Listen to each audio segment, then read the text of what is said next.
किसान भाइयों, इन दिनों मक्का के भाव की बात करें तो फिलहाल स्थिर बने हुए हैं। क्रूड की बढ़ती कीमतों से मक्का के भाव को आने वाले दिनों में सहारा मिलेगा। लेकिन आपको बता दें कि अप्रैल के शुरुआत में मक्का के भाव पर हल्का फुल्का दबाव देखने को मिल सकता है। मुनाफा वसूली के चलते जैसे ही अप्रैल के शुरुआत में मक्का की आवक मंडियों में बढ़ेगी तो मक्का के भाव पर थोड़ा बहुत दबाव मुनाफा वसूली के चलते देखने को मिलेगा।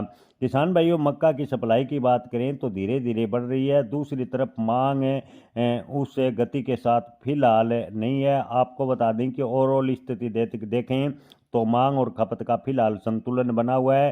हालांकि अगर मिडल ईस्ट युद्ध लंबा खिंचता है तो मक्का की डिमांड पोल्ट्री व एथनॉल सेक्टर में जोरदार रहेगी। ऐसे में इस बार मक्का के भाव ठीक ठाक रहने की उम्मीद ज्यादातर व्यापारी लगा रहे हैं।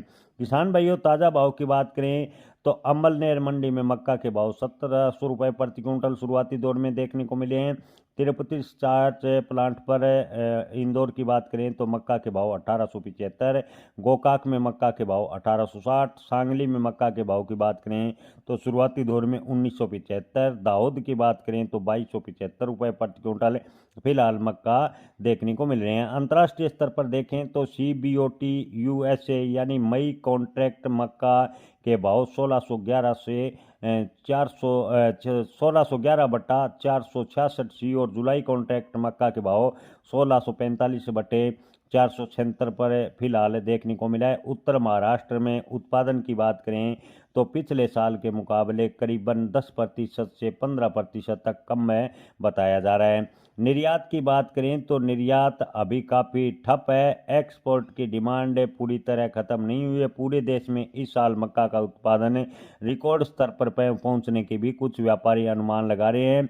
किसान भाइयों, आपको बता दें कि गुजरात की मंडियों, मध्य प्रदेश, महाराष्ट्र की बात करें तो मक्का के भाव अधिकतम 1800 के आसपास हैं, जबकि कुछ एक एथनॉल प्लांट फीड इंडस्ट्री में मक्का के भाव 1800 से 2200 रुपये प्रति क्विंटल पर फिलहाल बने हुए हैं। यानी अगर मौजूदा हालात की तरह एथनॉल सेक्टर में मक्का की डिमांड रही तो आने वाले दिनों में मक्का के भाव में हल्का फुल्का सुधार देखने को मिल सकता है। मक्का के भाव की बात करें तो बड़ी तेजी की उम्मीद उत्पादन को देखते हुए कम नजर आ रही है।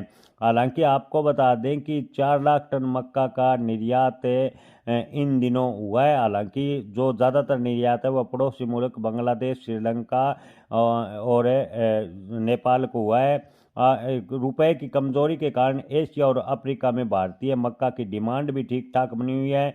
इसके अलावा पश्चिम एशिया में बढ़ते तनाव के चलते सप्लाई चेन में दिक्कत आई है, जिससे कच्चे तेल की कीमतों में तेजी से एथनॉल की खपत बढ़ने से मक्का की मांग और भी बढ़ने की संभावनाएं बनती नजर आ रही है। एथनॉल और पोल्ट्री सेक्टर का रोल लगातार अगर इसी प्रकार बनता रहा तो मक्का के भाव को सपोर्ट अवश्य मिलेगा। ओवरऑल देखे जाए तो आगे चलकर सप्लाई मक्का की बढ़ने से मक्का के भाव सीमित रहने की ज़्यादातर उम्मीद है।